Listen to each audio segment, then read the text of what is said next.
नमस्कार, हिमाचल समाचार में आपका स्वागत है। आज के मुख्य समाचार। युवाओं के जीवन में नई खुशियां लेकर आ रही है राजीव गांधी स्वरोजगार स्टार्टअप योजना। प्राकृतिक खेती प्रदेश में सतत और स्थायी कृषि की खोल रही है राह। स्पीति घाटी के लेदांग गांव के लोग सफलतापूर्वक कर रहे हैं प्राकृतिक खेती।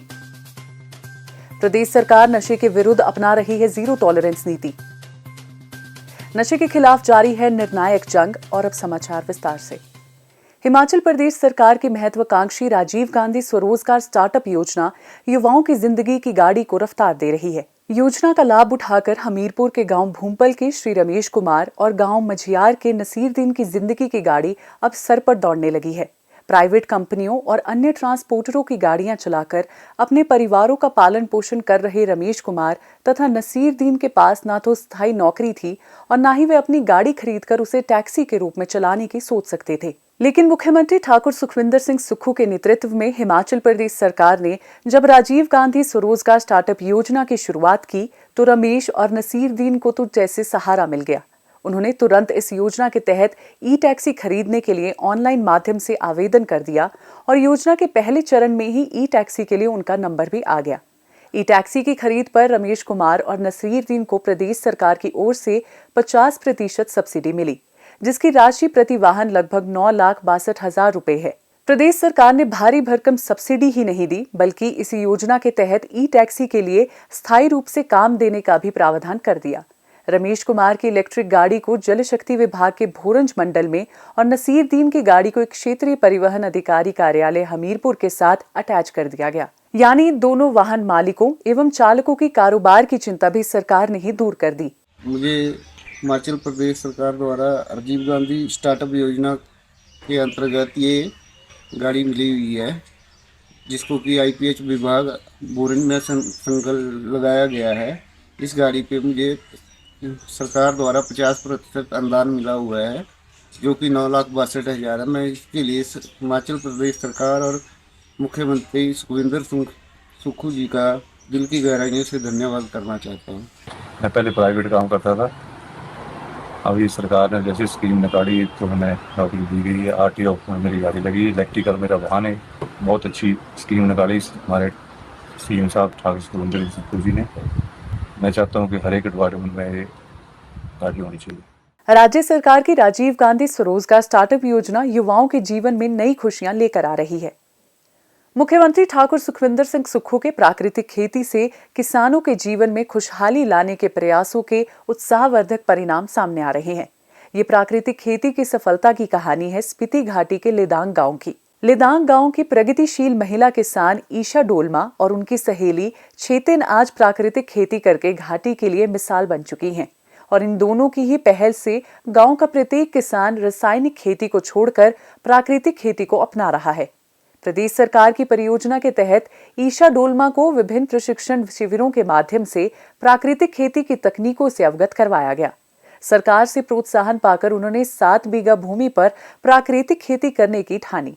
प्राकृतिक खेती करने के लिए सबसे पहले उन्होंने देसी नस्ल की गाय को पाला ताकि वे प्राकृतिक तरीके से कीटनाशक तैयार कर सकें। वर्तमान में वह परंपरागत मटर, आलू, जौ आदि की फसल के साथ साथ अपने खेतों में गोभी, गाजर, शिमला मिर्च इत्यादि सब्जियों की पैदावार कर रही हैं। 6 माह के भीतर वह आसानी से 4 से 5 लाख रुपए की आय अर्जित कर लेती है। प्राकृतिक खेती से हमारे जो खर्चे हैं वो बहुत कम हो गए हैं।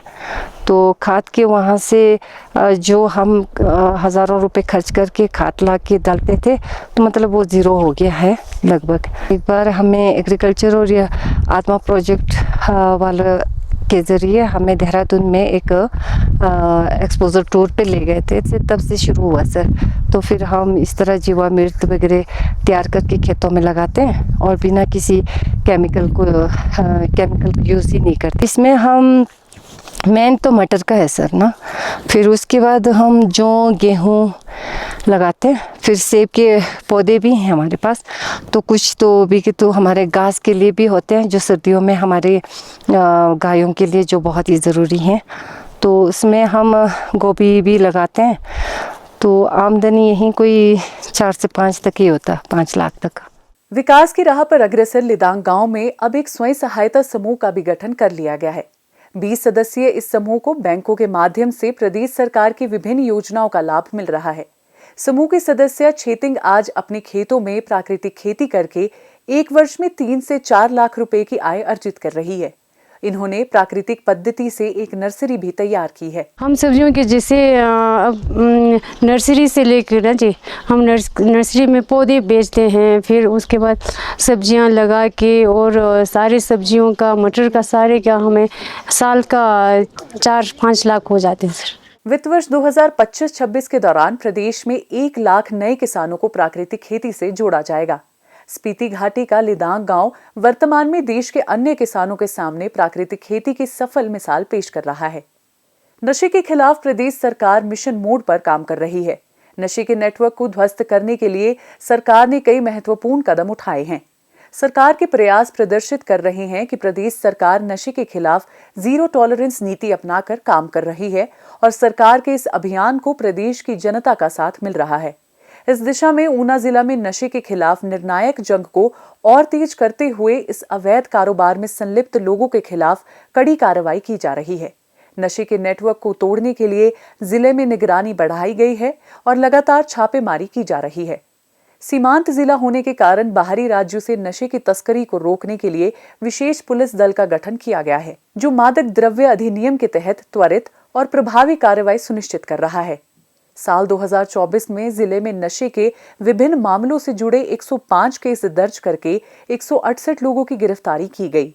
नशे का समूल नाश करने के प्रदेश सरकार के इस अभियान में समाज की सहभागिता भी आवश्यक है। प्रदेश की कई पंचायतों ने सराहनीय कदम उठाते हुए नशा बेचने और सेवन करने वालों के खिलाफ सख्त कार्रवाई करने का संकल्प लिया है।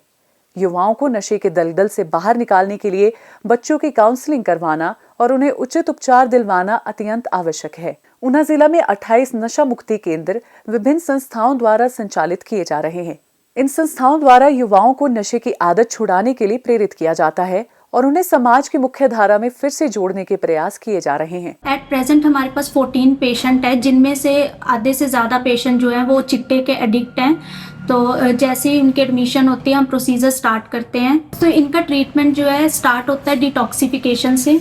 इनकी बॉडी में जितने भी टॉक्सिन्स प्रोड्यूस हुए हैं, मतलब कि इन चिट्टे की वजह से जितना भी बॉडी में टॉक्सिन्स आया उसको पहले हम रिमूव करते हैं। 10 to 14 डेज का प्रोसीजर होता है। उसके बाद हम इनकी काउंसलिंग स्टार्ट करते हैं। काउंसलिंग के थ्रू उनको जितनी भी उनकी एडिक्शन की जितनी भी कमियां हैं उससे हम उनको अवेयर करवाते हैं, उनको समझाते हैं कि इसके प्रभाव क्या क्या पड़ते हैं, इसके साइड इफ़ेक्ट्स क्या क्या हैं, दुष्प्रभाव जो हमारे शरीर पे हमारे दिमाग पे इसके ऊपर पड़ते हैं उनको समझाते हैं और अपनी रिकवरी को कैसे ये निकाल सकते हैं और इसको कैसे मेंटेन कर सकते हैं उसे बताते हैं।